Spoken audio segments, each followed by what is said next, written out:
All right, so we will call to order the State Board of Landscape Architects meeting on November 13th, 2025 at 9:32 a.m. Board members present today. I see Dom, I see Janice, I see myself. I do not see anyone else. First order of business was to swear in Sigrun. If she joins, we will find a good time to make that happen. First order of business is the review of our August 19th meeting minutes. Dom and Janice, did you have a chance to take a look at those? I did look at them. I didn't have any comments. If No you guys comments. don't have any comments, if somebody wants to make a motion or your comments. So moved. Second.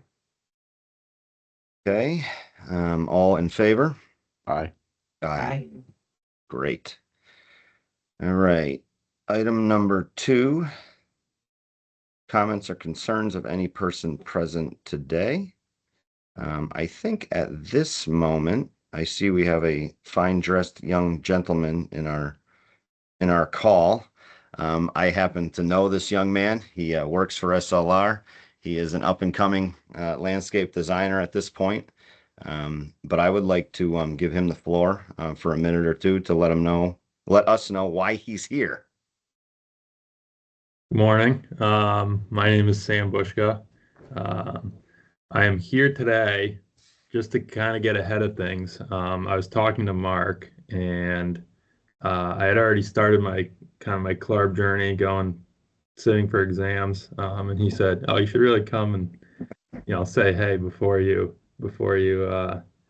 get fully into the exam process." So here I am. I'll tell you a little bit about myself. I went to UConn in 2020, and then I graduated in 2024, so fairly recent grad. And then I started working right away at SLR after I graduated, and I've been there since. I did have an internship at Kent Greenhouse, which is a Hoffman company, so that was good experience also, but I'm enjoying it. And now I've taken taken 2 exams so far, passed those, so now I'm just in the process of finishing those up.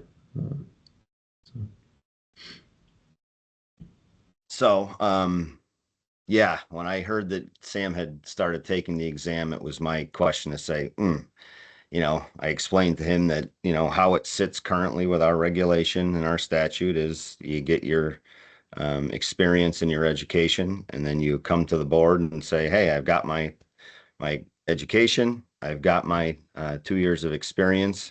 I'd like to start sitting for the exam. It doesn't happen that way all the time. We all know as a board it doesn't happen that way all the time, but I figured Sam is not here asking for, to become a licensed landscape architect. He hasn't finished the exam process. He's partially through it, but I asked him if he could come and just explain his background and who he is. So hopefully when we do see him, the next time we see him, he will have all his exams passed and he'll have a formal application into us. But if any, Janice or Dom, if you have any questions for him, please feel free to ask him. I would ask the question because we are in a bit of a weird situation. Where did you get the information that said that you can automatically start taking the exam once you graduate and you don't have to wait the 2 years before you sit for the exam? Who was the source of the information? Yeah, I heard that from professors at school, actually. So I don't know if that was the best source. But I also contacted CLARB just for that reason. I didn't even know this board. I mean, I have a feeling that something like this board was in place, but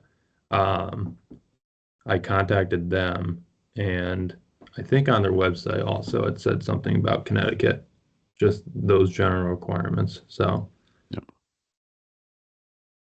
So obviously we under the old regime and under the old boards, we're not trying to make a barrier to licensure. We're just trying to follow the state statute and Yep. regulations, and they're laid out as such as, and anybody on this call can correct me if I'm wrong, but I don't think it's a problem that you're sitting for it. But in terms of it puts us in a position because we have to play black and white, and we have to look at the rules, and you've already taken two parts of it, and that's great that you passed them. I know that they're a very hard and expensive endeavor to try to become licensed in our profession.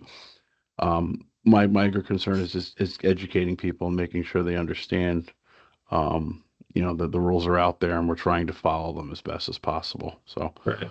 that's fine. I'm glad that you came and that you actually talked to us, because it'll make it a little easier when we have to almost, and I can't speak for the rest of the board, we'll have to look at your full application. And then what we do is we look at years of experience. We look at when you started, when you graduated. There's going to be a hiccup on there. Right. And the board can change, and it will be changing over the next year. So hopefully that there's people that are like-minded like ourselves that say, okay, you've Right. met all the requirements. There's a date issue, but we can move you forward in an expeditious fashion. Right. Right. That makes sense. Outside of that, I'm not going to say anything else. Janice, any questions? No, I just want to congratulate you, Sam, on trying to check all the boxes and make sure that you do it correctly. And I look forward to you entering the more professional side of the industry. It's good to see. Thank you. Thank you. And I see that Maureen just joined. Maureen, just for a heads up, Sam will eventually be an applicant for licensure. He is a UConn grad in the landscape architecture program. He's working on getting his 2 years of experience, and he has actually sat for 2 sections of the exam before I got to him. He, full disclosure, he works for SLR, the company that I work for. So he has 2 more sections of the exam to go, but I asked if he would come to the board and just say, hey, I know I sat for 2. Now I understand I probably should have come before I sat for those 2. So we caught him mid-process, which I think is still a benefit than having him come, in another year with 2 passing exams, and it's the first time we meet a candidate. So I asked Sam to come and just give a little bit of a background. Well, congratulations on your progress so far. Thank you. Yeah. Thank Yeah. you. And I think I have a follow-up question. No, you said you were done. It's a curiosity, and Mark is going to get mad at me. Is your employer helping you with the exam in any way? Got time off, paying for sections once you pass them, or anything like that? Yeah, once I pass, they reimburse. They do that for everyone. Wow, that was a tough question. Yeah. And I think every employer does it differently, quite frankly. Yep. Right. I think Yeah, there's no uniformity to that. There's Yeah, been no so what- like pressure to do it or anything. I just personally Yeah. am a little gung ho to do it. But yeah, I mean, I guess there's, study people that are doing it at the same time that often will have like a study group in the office, but I've just kind of done it on my own a little. So I would say that, Sam, that we have you in front of us, that you can now be an advocate. If Right. you have any colleagues, if you have any people who haven't started sitting for the exam and they reside in Connecticut, or they have a plan to come and apply for initial licensure in Connecticut, Right. that you now understand it, and you could become a voice Yeah. to say, hey, by the way, before you start the exam process, I think you should, double check on it. So things that we've been doing, I think, are all good. So we just went to UConn, and Dom, myself, and Maureen sat in and presented to the professional practice class, and point blank explained to them that, yeah, this is our process that we have to follow. I think the first time the state board ever did it was last year with the University of Connecticut. So there is a gap, and I hope that by us continuing to be in front of that professional practice class, those students who choose to go to that class that day, at least they'll hear it again, But I would ask that, just by you now knowing that, if you ever get into conversation, you could also be a help to say, hey, you should, you know, go to the board before you start sitting for the exam. The other thing that we've done is we actually had our first presentation from CLARB. CLARB attended our meeting in August, gave us a presentation, and we had some pretty good dialogue back and forth and said, hey, right now, this is what our state statute says in our regulations. So we're trying to make them be a proponent to push our system along. And then everybody who comes in front of us, we're going to try and do the same. And we're going to look forward to getting back up to UConn again. So I think it's like all these different approaches we do are going to help make it happen. So I thank you for coming in front of the board today. And I wish you good luck on the rest of them. And I'll see you later this afternoon. Of course. Thank you. All right. Thanks for coming, Sam. Yep. We'll see you. All right. Item. Can I dive in Sure. real quick on Sam? Sure. So Sam, after that came up in email, I reached out to him. He submitted his application on the 7th of this month, and he did request that his transmittal be sent over. It just, as of this morning, hasn't been received yet from CLARB. Okay. When I get it, should I just go ahead and wait on it, since this was kind of a, I guess, unofficial green light for him to continue? Or would you want me to send it along with the packet for the next meeting, or just, yeah, hold off until he has everything complete and then he could just do review at that point to get his initial license? I would hold off to the next meeting till we have all the documentation information, and he's off the meeting. We can continue this discussion under comments and concerns, since that's what you brought it under. At some point, my patience will wear thin on people saying they don't know, and I don't know how we can make them know. But I think at some point I'm going to start no voting these people. I'm giving a grace period under my own purview that we reached out to CLARB. We've tried to educate ASLA. We've tried to educate UConn. I think we've checked all the boxes at this point. My other concern is, and then I will reach out to ASLA, maybe if we can generate a list of everybody who's a licensed firm in the state of Connecticut and send them something saying, if you have people, I don't know what the answer is. I just want to make sure we're following the rules, because we're setting a very bad precedent as we continue to hand wave as we move forward. At some point, we have to draw a line in the sand and say, well, okay, you graduated in, and I'll make it easy. You graduated in 2000, you took the test in 2001. You weren't in the 2 years, you're applying for that application. We're not going to grant it until you get your 2 years experience. You meet all the qualifications, however, the time period has not been met.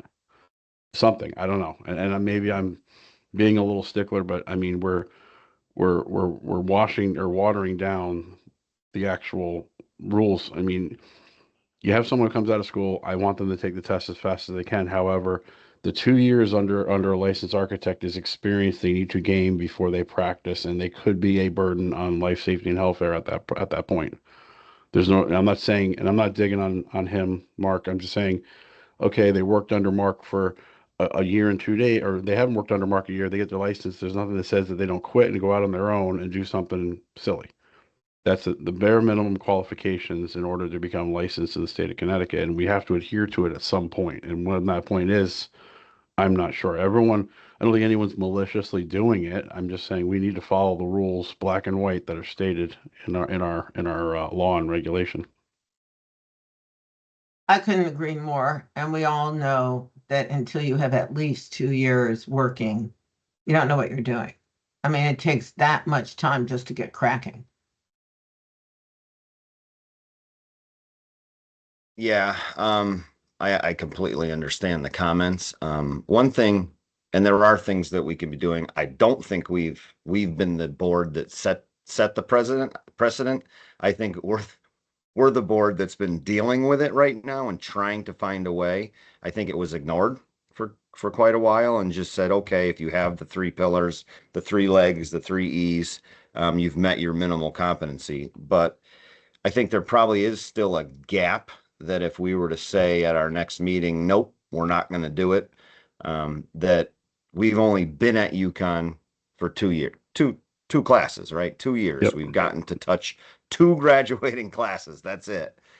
So I think there is a hole, and I think we have to continue to work on it. And things like what Dom just said, let's put a letter together. Let's formally address a letter to CLARB. Let's formally address a letter to the firms that are operating. We know who has a commercial license with landscape architecture. It's DCP Record. We see them come through in all of our meetings. We can do those things. But what we haven't talked about, which maybe we should, we just did make some changes to our regulation and statute to make them match because they didn't match for years and years and years.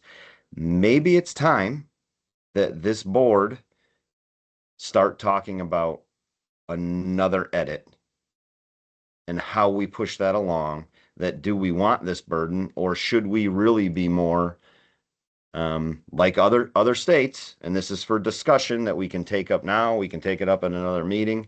Do we look to DCP legal assistance and try and figure out, is this something we want to do where we actually are hamstrung by this requirement right now that makes people come to us after they have their experience and after they have their education and say, can I sit for the exam?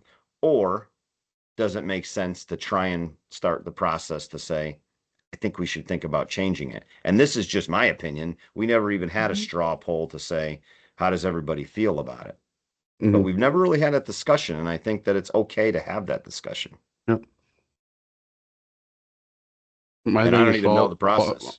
My thing is follow the rules that are given to us right now in the statute and make sure the regulation matches it.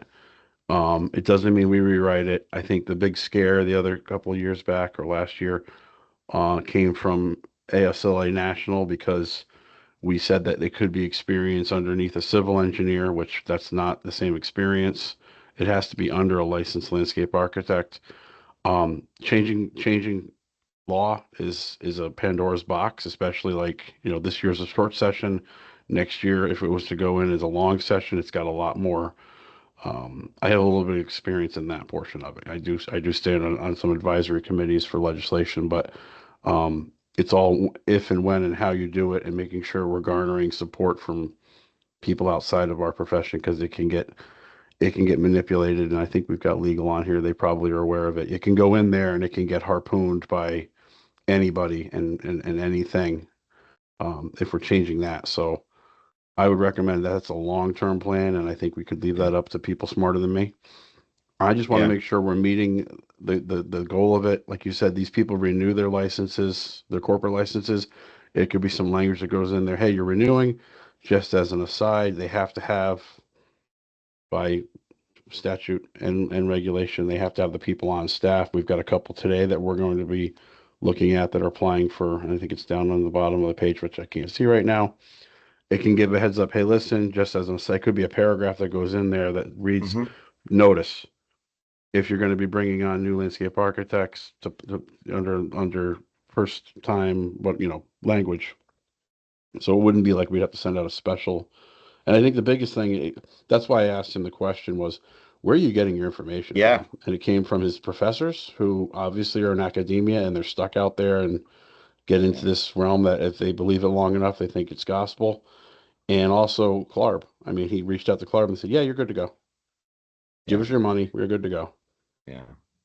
And that's not the case. I think we're doing the right things. I know we're doing the right things. It's kind of beating down the door or closing the door. And at some point, we may make the choice as a board to say, we can't do it anymore. It's putting us in too much of and whether precedent was set or not, I don't see how anybody could argue that, hey, we got to follow the rules. And it's a very sticky situation. I don't think we're going to solve it, but I'm glad we're having these conversations. And Maggie and Rochelle, I don't even know. I'd like to put it in the meeting minutes that we're talking about the potential to try and figure out how we would, if this board wanted to go ahead and sort of push. We're trying to remove an impediment or an obstacle for this board to function we would like to pursue or understand how we would change the law, basically, which is crazy to even say, but this board's doing the homework to try and understand how we fix it, but we're sort of at our limits of of knowledge unless Janice and Maureen and Dom, you know, understand a little more. I'd like to learn a little bit more. So I'm glad we're talking about it. I'm asking my director about it now too. Because You usually know, we get the it's, opportunity to, suggest to our legal any law changes that we'd like to see happen. So if you all get an agreement, then we could probably help facilitate that. I think it needs to be very transparent between us and you when we look at it, because obviously yeah, we're not looking at like a strict law change. And I think I'm gonna go fall back on that language that came out about a year and a half ago, I think it was, where we thought we were just adjusting it. And I get these two mixed up. At that point, we weren't talking about the law. We were just talking about the regulation change I because it think so. doesn't really match the law. Mhm. And that's what everyone's looking at, is the regulation that DCP created based on the law. And the law is pretty specific. Three elements. You can get one by education, you get one by, and then there's also the specific elements of, if it's an alternate route, it's 4 years, not 2. I mean, it's in there. It's in there. If it's an alternate means, it's not, what is it? I don't know what the terminology is. Correct me if I'm wrong, Mark, of if you don't go to an accredited institution, that's the only people that really get 2, unless we waive it. Yeah. Everyone else is 4 years. Mm-hmm.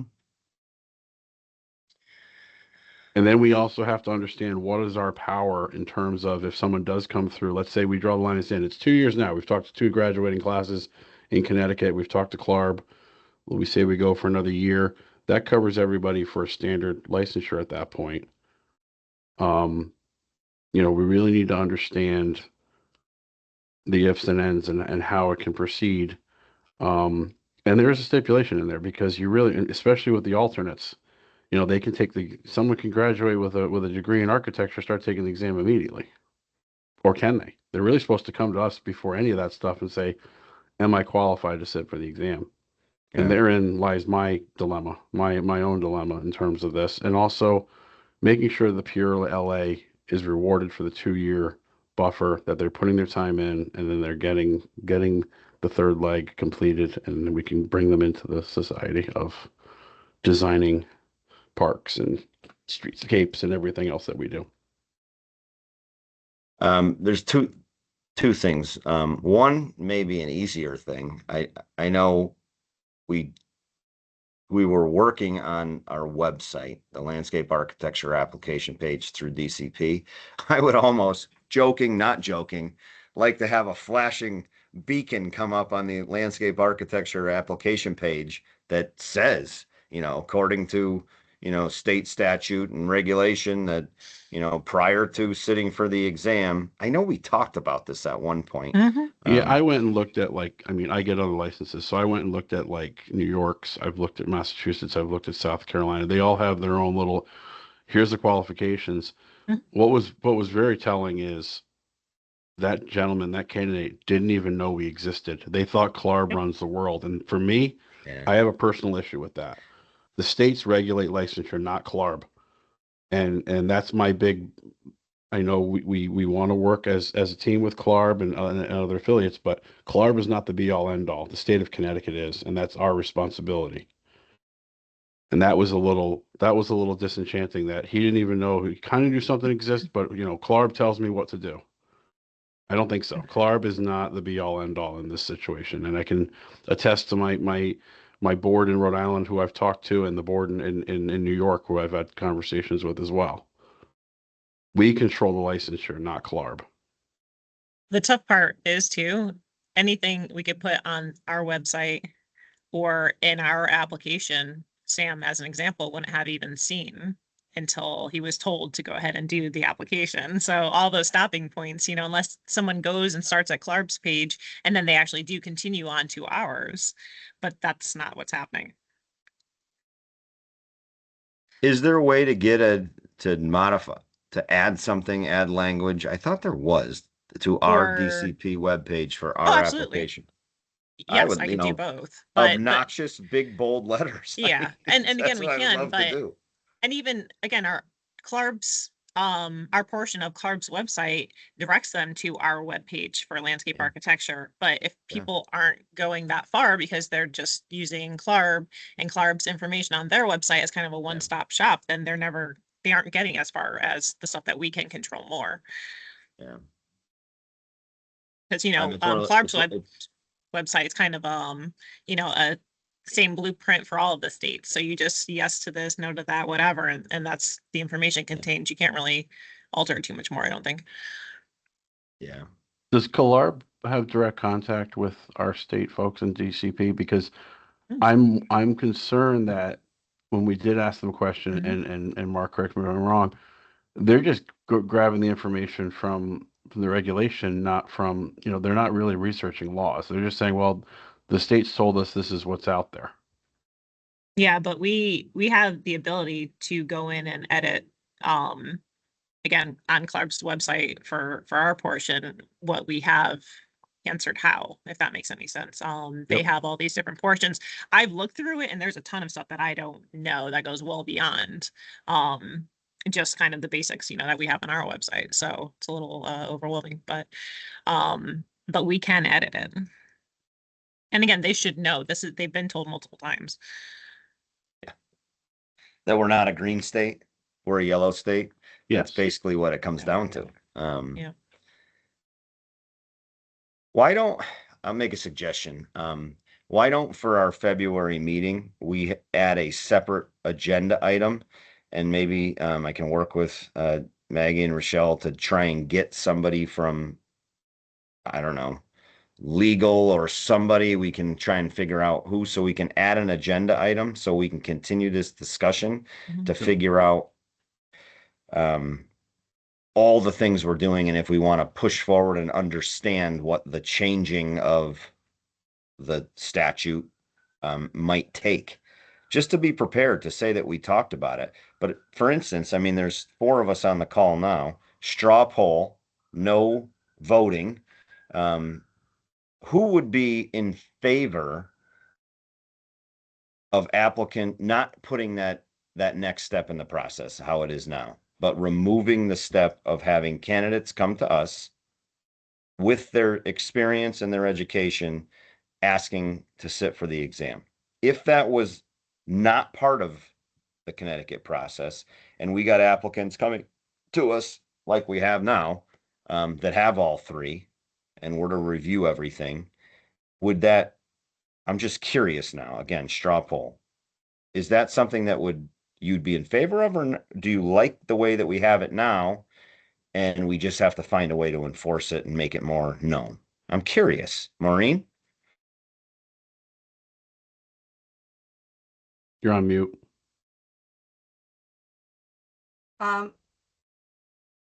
I think I would be in favor of changing the way it Okay. is. Okay. To make him, okay, that's it. We don't Yeah. have, we can, I think we're gonna put this as an agenda item. Janice, what's your gut feeling on it? Sorry, I had a dog. I think we need to memorialize it.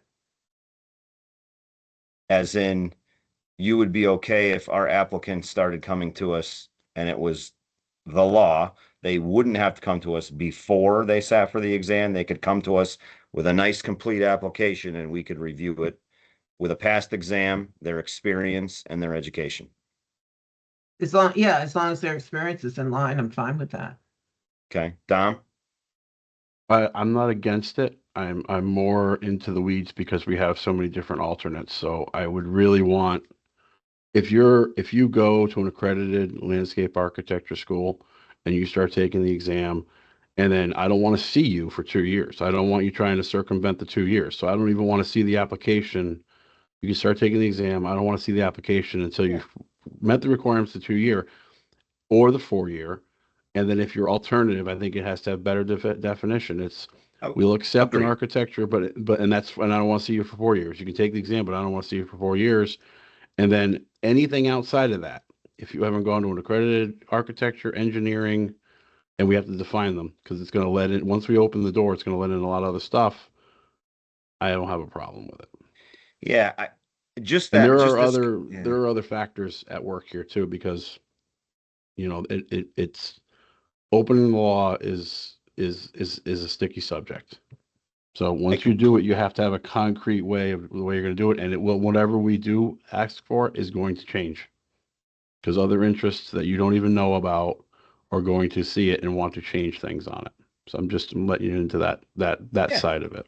Yeah, I don't want to get into the weeds of it. I just wanted to understand that we're sort of put in a pickle here, and I would like to understand what the process is. So I think we should add it to the agenda, a firm agenda item at our next meeting and in continuous through 2026 that we really try and figure this out. Because at the end of the day, all we can do is recommend, and then once know. it goes to the legislature, it's a whole different ballgame. And then it comes Understood. into when you want to do it, because politics be what they may, everything this year, and those of you with the DCP that are on the call may or may not realize this is a committee year. Short sessions are always usually coming out of committee. There's not a lot of stuff that's offered up by individual lawmakers.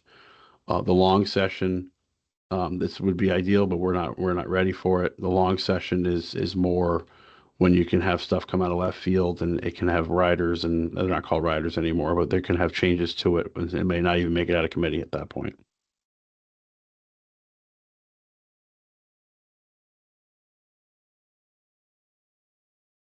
Agreed. So let's make an agenda item for our February meeting. And if we all want to do a little bit of homework before that, I'll try and coordinate as much as I can with our staff.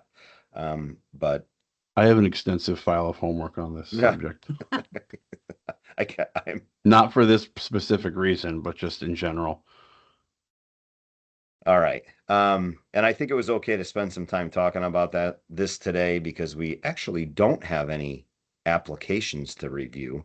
But if we move on to item 3, DCP investigation complaint status, I believe we do not have any, so that would be a very short item.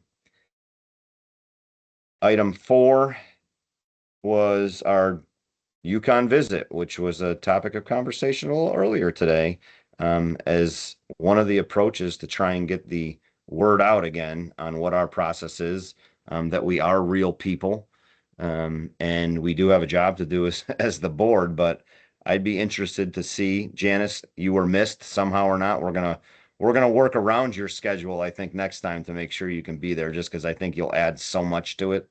But Maureen, what did you think? I was so happy that you were there. And I was so happy to learn a little bit more about your background that I don't even think I knew your connection to landscape architecture, which was great. Yeah. Right now, my second career is the first selectman in the town of Pomfret. So two extremes. I was very impressed with the program there because I didn't have a lot of experience with it. And, it was just an eye-opening tour that I very much enjoyed. Seeing what's going on and the progress and changes in the curriculum is fantastic. It was, an awesome program. Yeah.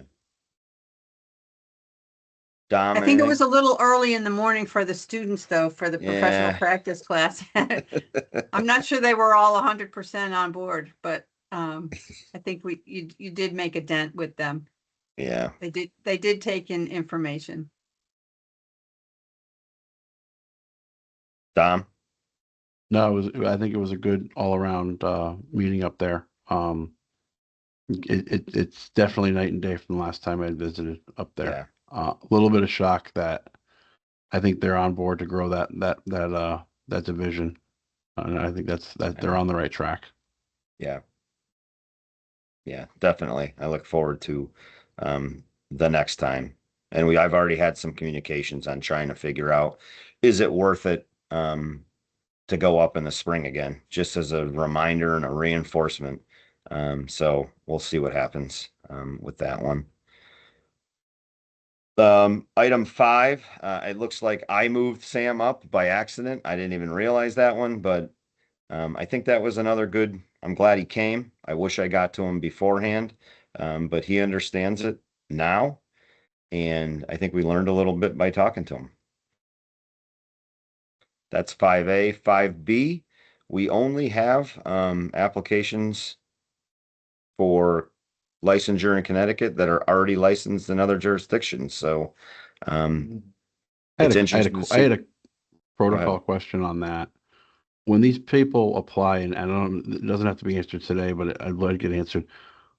I've never seen the reciprocity requirement for the state of Connecticut. I would assume it follows some of the other standards from other states, but do we require a letter from the state in which they are originally licensed to say that they still hold it and they don't have any issues with their license? CLARB sends requests, so they're doing it with a CLARB record. If they didn't have a CLARB record, then we'd be collecting something from the states directly, but I do it regularly. Almost every single day I get requests from CLARB and NCARB to go in and update when people update their expiration dates or whatever it might be when they first get licensed. I need to go in and do it, but it's done continuously. So pretty much whenever they are looking to get So licensed somewhere. when you go into CLARB, they'll Yeah. update your license, and if you've got if there's any disciplinary issues with or it. anything. Yep. All right, Yeah, so it's all part of it. So I'm always doing that for people who I'm assuming are seeking licensure elsewhere. So it's the same for here, and it has the dates that the other states actually go in and verify it too. So it's all like recently before I get the transmittal. And then on here, you have method of licensing, exam waiver, CLARB, New York, but you get the data if they're licensed in Mhm. other states as well. Yeah, usually I just do pretty much the first one, assuming that's still active. So like say if it says New York, they got licensed in New York in, 1995, and they still hold it there. If they had it from 95 to 98, but don't anymore, I move on to the next state that was the oldest, but is still current, still active. And then in your opinion, are these people have a lot of licenses that are inactive? No, not usually. I feel like these aren't as busy usually as like I feel like some of the architects have them in every single state like it's a game, but yeah, this isn't too bad. They're usually active. Yeah, still in the my only states. concern on that falls under, again, and this can be a discussion for the overall licensure, is, rationale why, like, the guy, I'll use the first one. He's in New York, but he held New Jersey for 5 years and then he let it lapse, which is probably because he's not doing work in there. Yeah. But, we're our task is life, safety, and welfare. Was there something that happened in New Jersey that they're not licensed in there anymore, or an explanation thereof of why they're not licensed in a certain state where they were licensed before? I'm Because you can get in Yes, trouble in Texas, and then we would never see it, kind of thing. so I'm hoping that maybe he has something that's expired, but of course he doesn't. You know what I'm saying? Yeah, we're tasked with life, safety, and welfare, yeah. and if So I'm a hired gun too. I get it. I have like 13 licenses, so I maintain them all, and then Yep. and obviously at some point I probably drop one. But is there a mechanism to say, well, oh, we got in trouble in New Jersey, and they dropped that license, but was that a dropped license, non-renewal? I mean, those are flags that I would be looking for in terms of granting. And it's a waiver by us anyway because we're following reciprocity rules. Yep. However, we do have to protect the residents of the state of Connecticut. I can try to find one. So in this case, that first one on the list on the agenda, John Donnelly, he probably is licensed in, I'm just guessing, 20-ish states. Yep. As I scroll through, they're all still current. And all of them, just to give an idea, when did I get this? It might be down the bottom, but every state has it verified in October 7th, October 6th, different days like that of this year. So yeah, everything's recent. And then again, part of that on every single one is, is there any derogatory information on file with the board or license ever been suspended, revoked, or denied? No. So yeah, I guess I'd have to find, but usually more often what I see is, yeah, if they let a license lapse, they'll usually say because they no longer work in that state. But we're taking the candidate's word for it. We're not taking the state's word for it. Well, yeah, I'm not sure how that works, to be honest, but Yeah, if they're I'd gonna have to find someone renew, who's, if they're renewed and active in any state, I'm sure, almost positive that every state has the box or two that you have to check Yes. off that you haven't been Correct. brought up on any. For sure. Correct. You're saying, Dom, well, if they're inactive. what But happens I mean, if they let one realistically, lapse. the Yeah. states are supposed to be reporting it to CLARB, and then that would become part of their record. Technically, So, right? If they're part yeah. of CLARB. So, So let's do a hypothetical. What happens if we have a practicing landscape architect who gets brought up on, you know, charges or violations, Mhm. and it's found through the investigations unit, and then this board says, yeah, and that person committed a violation. Mhm. What is do you have to report that to CLARB? That's what that's a good question. I would love to say otherwise. From what I can tell from going to these conferences and everything, operate very differently than most of the other states with licensure. Usually you have the licensing area kind of takes part in all of it. They're doing the enforcement, I the agree with that. licensing, it's all under one roof. Here at DCP, it's segmented, right? So we have our enforcement division separate from our legal division, separate from our licensing division. So that would be on the enforcement group to actually do. And to my knowledge, I don't believe that they do. So we would hear if somebody was investigated because it's an item on our agenda, we would hear about somebody that, you know, is formally and found guilty, right? We would hear about that. So I think it would be this board, if we had a name, it would be then come up at that agenda item in our meeting, and then, which has never happened, by the way. It would be on this board to say, we need to let other jurisdictions, whether through CLARB or what have you, know about that person. And I would think that most boards and other jurisdictions operate similarly, right? That if they have it, it's just never happened. So, Dom, I hear what you're saying. It definitely could happen, but I guess, yeah, we are relying on other boards to do their job. I also like to see that we have a direct. We won't have all CLARB on there. We have one direct this time, which is refreshing to see. Yeah, definitely. So looking at 5B, it's interesting to me that we had a good number of applications using the waiver, but we had no new applications, which is the first time in a long time that that's happened.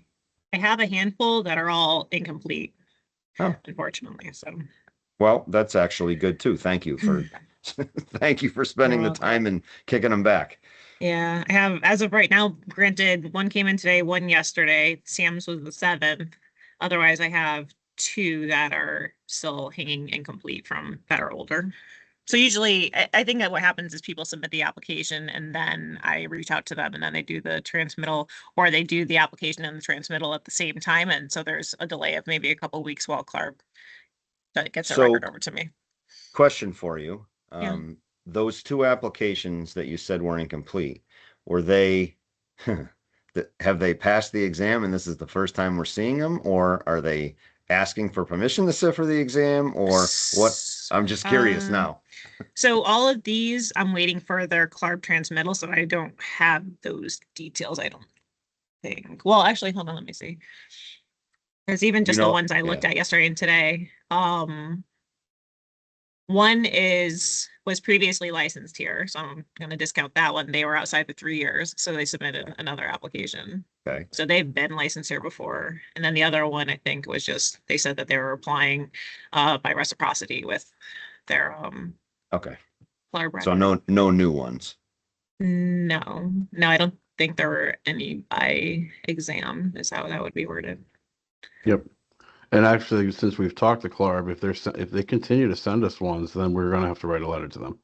They know now. Yeah. They know now that it's 2 years. So if they send them, they should automatically be sent back, as far as I'm concerned. It's a non-starter. If they don't meet the requirements, then we don't have to waste our time looking at them. Because they have been put on notice, correct? Oh yeah, Yep. CLARB about for sure. Yeah, I will bring up our under last this meeting. And I think the board is recognized this. The state of Connecticut Department of Transportation has now fully recognized landscape architecture, and there is actually landscape architectural staffing criteria. So I know some of these people might be revisiting us at some point, because when they went over to the DOT would not reimburse for licensure at that point. I think, and I could be speaking out of line, but we may see some lapsed licenses of landscape architects that work for the Department of Transportation come back to us at some point. So I know that I had a talk with their LA division about it a couple of months ago, and they're like, yeah, they're hiring new people, and they're also trying to get their existing people back in line. So, That's good to hear. yep. Okay, moving on, 5C, we had applications for corporate practice with landscape architecture. You can see there was 2 there. There's nothing this board has to do to act on them. 5D, everybody can see our meeting schedule for next year. The next one being February 17th. So I would ask that, get them on your schedules now. We only meet 4 times. Plus we'll have a Yukon visit or 2. So whatever you can do to keep your schedules free for those meetings, I think it's important. We're gonna have a lot of topics to talk about next year and try and straighten out. Correspondence. I do have correspondence. I did forward it to staff, but Phil Barlow, who is a member of this board, we haven't seen him for the last couple meetings. He did submit his official resignation letter. So he will be off the board come this December, which will then create an immediate opening for a vacancy of another landscape architect to fill this board, which we were doing so well on. So my question to staff is, do we have any candidates, applicants that have submitted with interest if there was a vacancy on this board as a licensed landscape architect? And then the next one would be, how do we go about making it very visible that we have a vacancy and we're accepting applications? I know it goes through the governor's office, which adds another complexity to it. I know my application to get on this board years and years and years ago sat somewhere for quite a long time and had to shake it loose. So I know there's going to be some coordination, but I want this board to be as full as possible. So not knowing that we got his resignation letter, and we're going to have a vacancy come December 16th, or I can't remember what date he actually put on there. We need to fill that vacancy. So I could speak to that a little bit. It as you said, it does go through the governor's office. So I really don't have any access to like their application pool or anything like that. As far as I'm aware, we don't necessarily advertise openings, on the DCP side of things, so to speak. It is up on the board pages, like any vacancies and things like that. Okay. So a lot of it's really on the governor's office. Tom has been like really great lately. They've really kind of beared down on filling these open positions over the last year and stuff. So I did not receive that resignation. So if you don't mind, if you could send it to me too, I can get in contact with Tom just to kind of get the ball rolling there too. And that, but Tom has been really good over at the governor's office. So if I just let him know, I'm sure they'll get on it. So. And then I think what we can do as board members is we can let people know just through our connections that, hey, there's an opening on the board if you want to submit it. Do we have Tom as the person at the governor's office? Do we have his full contact information and like Don? Yeah, I can pass it along. And if you guys, if there's anyone that you guys have in mind too, if you want to pass it on to me, I can pass it along to him, kind of deal. But I will send you guys his contact information too. That way, you guys can stay in contact too. So. Right. And I think ASLA has some candidates already. They had already had some people in the wings just in case I get hit by a bus or Mark falls off a bridge or something. Right. Or the Aragoni Bridge. Janice goes on a trip and doesn't come back, says I've had enough. Maureen gets too much work with her select woman position. They have some people as well. I know that. So I don't think we're gonna have a problem. My goal, I told you, Mark, was to have this board completely full. So I'm upset we didn't swear in today, and we're still looking for that other position to be filled. So we have a full slate. Yeah. I'm gonna reach out to her again, because now it's been 2 out of 3 meetings have been missed. Mhm. And I'm just gonna make it very, very pointed that we'd love to have you, but you know, if you don't attend the next meeting, we're gonna have to probably look elsewhere, because that'll be 3 out of 4, and I think that's fair. And I think there's some disclosure. There was a candidate last year that was denied because they thought he was a conflict, but he's retiring and he still is quasi willing to serve on our board. So We still have a that- public member vacancy. correct. so He was going even for a with- public member vacancy, so that could possibly materialize. Okay. All right. What else do we have here? I just sent that email, I believe. So you should have it. Let's see. That was correspondence. That's the only correspondence that I received. Comments or concerns of any person present today? Dom, did you want to bring something up here, or did we already talk about it? No, I'm good. I didn't have anything Okay. else. I don't think, did I? Probably not. No. Any other board member have anything they want to bring up, talk about? We lost Maureen to her second job, her primary job. Possibly. Give her a second. She's just off screen. Yeah. Janice, you're good? All right. I would like to come to UConn, so if I have a little bit more notice, Yeah. I think it's really important to work with the students. And I think it's great. And anything I can do to make this a more robust outreach, I'm happy to do. Great. I know. I will do my best to keep it, a couple months in advance so we can get it on Right. the schedule and know, and it can become a consistent date.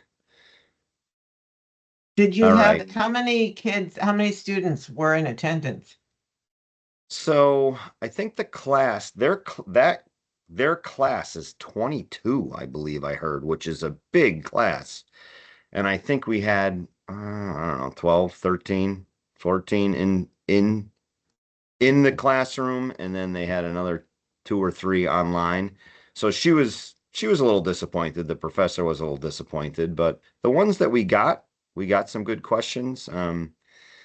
We went around the classroom, and I asked them to tell us a little bit about what their background is and why they chose the profession, and we described a little bit about our background and what we're about, and then I gave a little presentation on licensure and the importance of it and the difference between CLARB and the state board, and I think it was pretty well received. I do. A couple of them stayed after and talked to us, but I think it can only get better. Let's put it that way. Great. Good. All right, so I think we are at 10:24. I'd like to make a motion to adjourn the November 13th State Board meeting. Second. So moved. Second. Yep. Great, all in favor? Aye. Aye. Aye. Thanks, everybody. I think that, these conversations we need to have, they're not going to be easy, but I think let's fill our board up and let's tackle some difficult conversations so we're not put in these predicaments that we're kind of in at the moment. So I thank I you for your agree. time. Yeah. I Have a feel great very holiday strongly they season. have to have experience before they Thank sit you. for the exam. Yeah. Yeah. Have a great holiday season, and Same to you. we Thanks. will touch base in the spring. Okay. Happy bye. holidays. Bye. Happy Bye. holidays. Thank you.